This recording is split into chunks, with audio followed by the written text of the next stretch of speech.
13 మంది నిందితులకు ఇప్పటికే నాంపల్లి కోర్టు ఒకవైపున సమన్లు ఇచ్చింది. ఈ తొక్కిసలాట కేసుకు సంబంధించి అల్లు అర్జున్ A11 గా చేర్చినట్లు తెలుస్తా ఉంది. అప్డేట్స్ మా ఫిల్మ్ కరెస్పాండెంట్ సుజన్ అడిగి తెలుసుకుందాం. సుజన్, ఇప్పటికే A11 గా అల్లు అర్జున్ ఒకవైపున చేర్చారు, మరొక వైపున కోర్టు సమన్లు ఇచ్చింది, హాజరు కావాలి విచారణకంటూ. ఏంటి తదుపరి ఎలా ఉంటుంది, ఏం చెప్తున్నారు అల్లు అర్జున్ తరపున న్యాయవాదులు?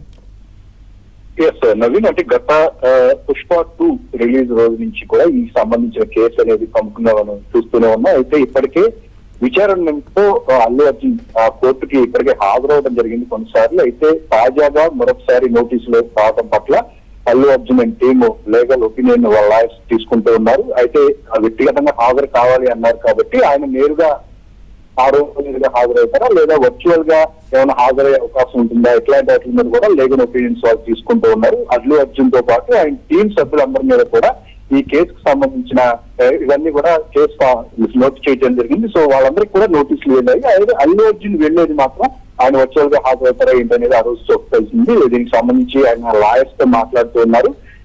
ఈ కేసుకు సంబంధించి ఎప్పుడు కూడా పిలిచినా సరే హాజరు కావాలి అని చెప్పేసి ఇప్పటికే కోర్టు చెప్పింది మీదట అల్లు అర్జున్ తాను ఎప్పుడు పిలిచినా వస్తాను అని చెప్పేసి గతంలో ఆయన కోర్టుకి చెప్పడం జరిగింది. మరో క్రమంలో ఇప్పుడు ఇదే క్రమంలో ఆయనకి నోటీసులు రావడం, ఆయన హాజరు అవ్వాల్సిన పరిస్థితి నెలకొంది. ఈ అంటే